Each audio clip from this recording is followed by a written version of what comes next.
जय गुरुदेव। भगवान की अनंत कृपा की वर्षा हो रही है। चतुर्दिक विश्व में आनंद, उल्लास और प्रसन्नता का वातावरण है, क्योंकि भक्त भगवान की कृपा में, दिव्य वत्सलता में निरंतर आनंद की अनुभूति करते रहते हैं। चिंतित होने का कारण परमात्मा की प्रीति में प्रगाढ़ता का न होना है। यदि कोई निश्चिंत हो तो वह तब हो सकता है जब उसकी श्रद्धा अगाध हो, समर्पण पूर्ण हो, निष्ठा अंतःकरण से हो। तब चित्त में व्याकुलता नहीं होगी, निश्चिंतता ही रहेगी।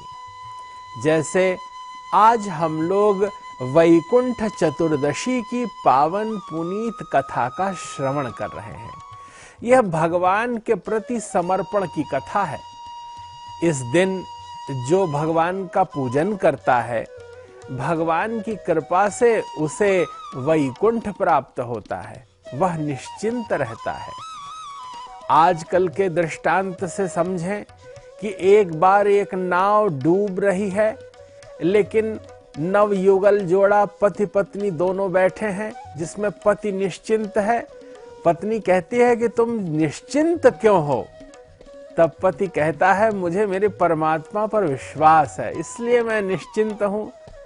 पत्नी अधीर हो उठती है और व्याकुलता में पति को कुछ अपशब्द कहने को उद्यत होती है। तब पति अपनी म्यान से तलवार निकालकर उसके गले पर रख देता है और कहता है कि मैं अभी तुम्हें इसका दंड दूंगा। पत्नी मुस्कुराती है तो पति कहता है कि तुम खिन्न नहीं हुई, तुम्हें भय नहीं लग रहा है, तुम्हें मृत्यु का भय नहीं है? तब पत्नी कहती है, मुझे मालूम है आप मुझसे कितना स्नेह करते हैं, आप मेरे प्राण वल्लभ हैं और मैं स्वयं से भी ज्यादा आपसे स्नेह करती हूं, और मुझे पता है आप मुझे अपने आप से ज्यादा चाहते हैं, इसलिए मुझे आपकी इस तलवार से भय नहीं है।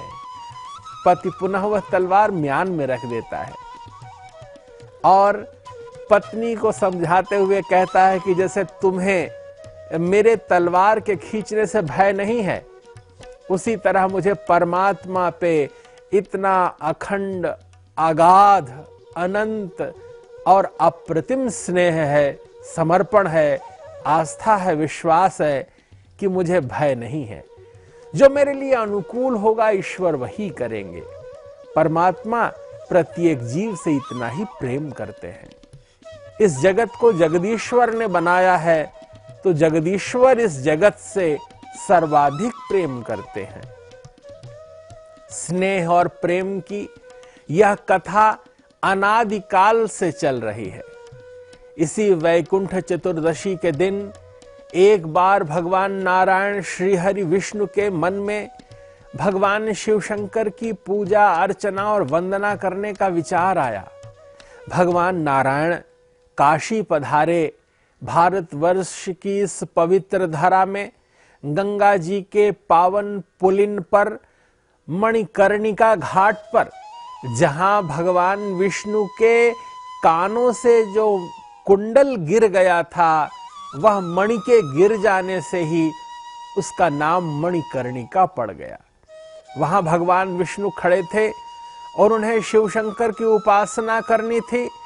उन्होंने स्नान के उपरांत भगवान शिव शंकर की वंदना करने के लिए शताधिक स्वर्ण कमलों का प्रबंध किया, और जब वे 1000 कमल से भगवान शिव शंकर की वंदना कर रहे थे, अर्चना कर रहे थे, अभिषेक कर रहे थे, समर्पण कर रहे थे, तब भगवान शिव शंकर प्रसन्नता में अभिभूत हो रहे थे। उनके मन में पूजा की समाप्ति होते होते एक विचार आया कि अगर इसमें एक कमल कम होता है तब नारायण क्या करते हैं। और जैसे ही उसमें एक कमल कम हो गया, भगवान विष्णु ने विचार किया, मुझे लोग कमल लोचन कहते हैं, मुझे ही लोग पुंडरीकाक्ष कहते हैं, मुझे कमल नयन कहा जाता है, इसलिए मेरे नेत्र भी कमल की तरह हैं। मैं अपने भगवान को, अपने इष्ट को, अपने देवता का पूजन अपने नेत्र से करूंगा। भगवान विष्णु अपना नेत्र निकाल करके भगवान शिव को जैसे ही अर्पित करने लगते हैं, वैसे ही भगवान शिव शंकर यहाँ प्रत्यक्ष प्रकट हो जाते हैं। आनंद में विभोर होकर के विष्णु जी को अपने हृदय से लगा लेते हैं और कहते हैं कि मेरा इतना अपूर्व प्रिय कोई नहीं है, सर्वाधिक अनन्य भाव से आप मेरे प्रिय हैं। भगवान शिव शंकर विष्णु जी का इतना मान करते हैं, अपने हृदय में उन्हें स्थान दे देते हैं।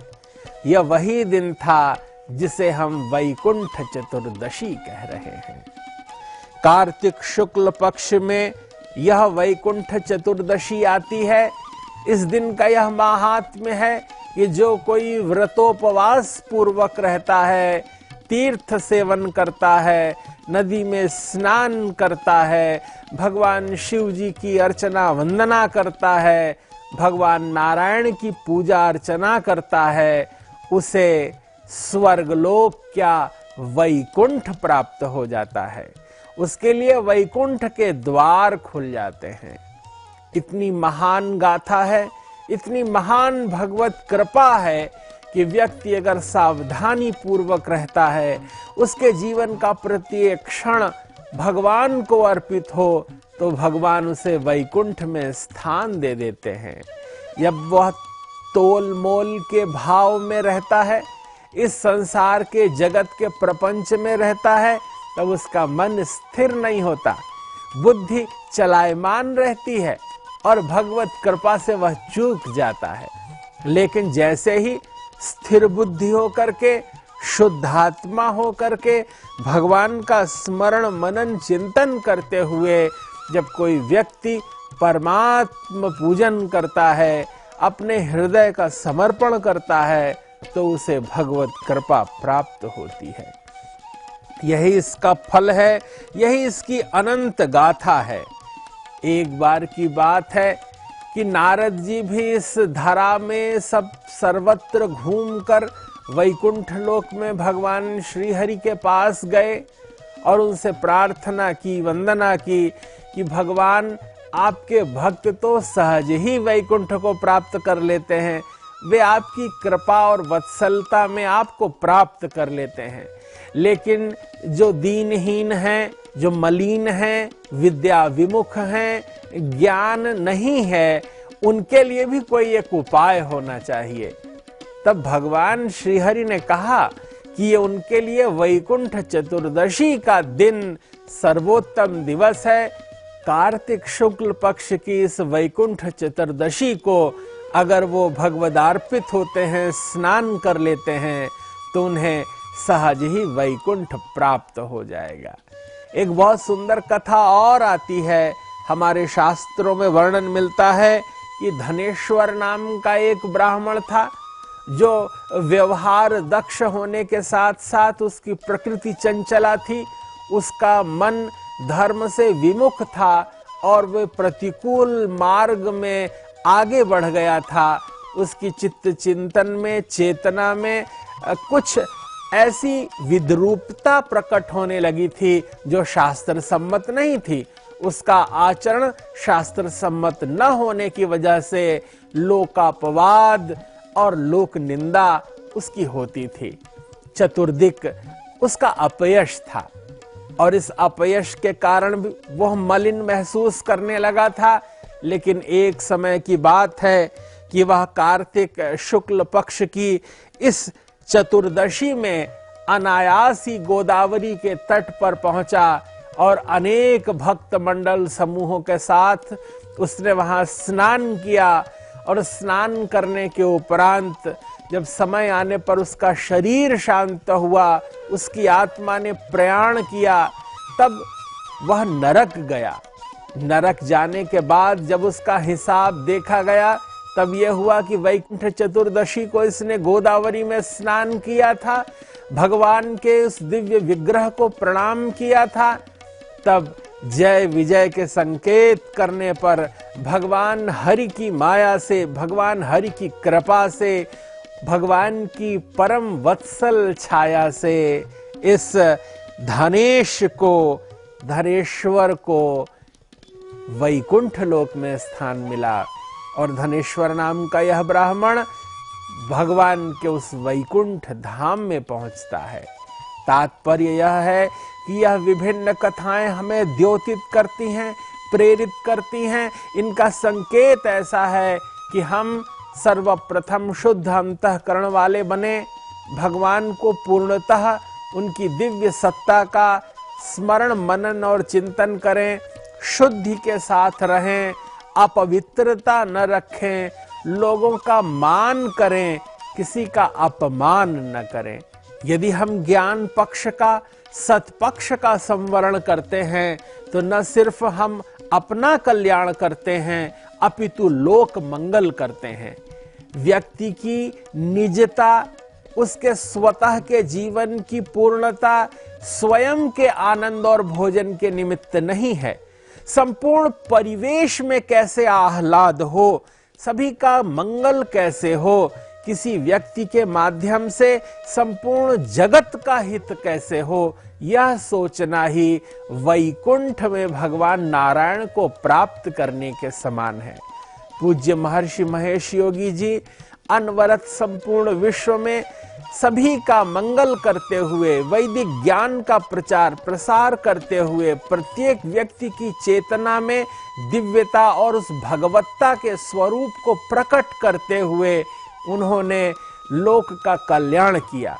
इसी परंपरा का निर्वाह करते हुए वेद विद्या मार्तंड ब्रह्मचारी डॉक्टर गिरीश जी अहरनिश लोक कल्याण के मार्ग में लगे हुए हैं।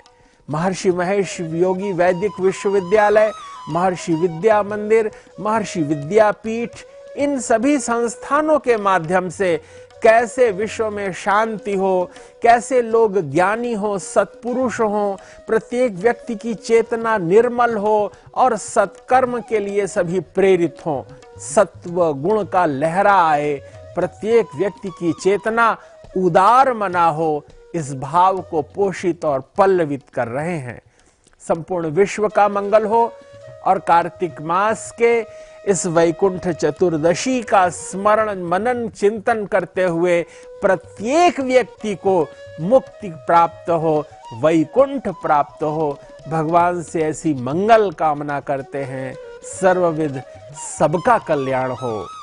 जय गुरुदेव, जय महर्षि।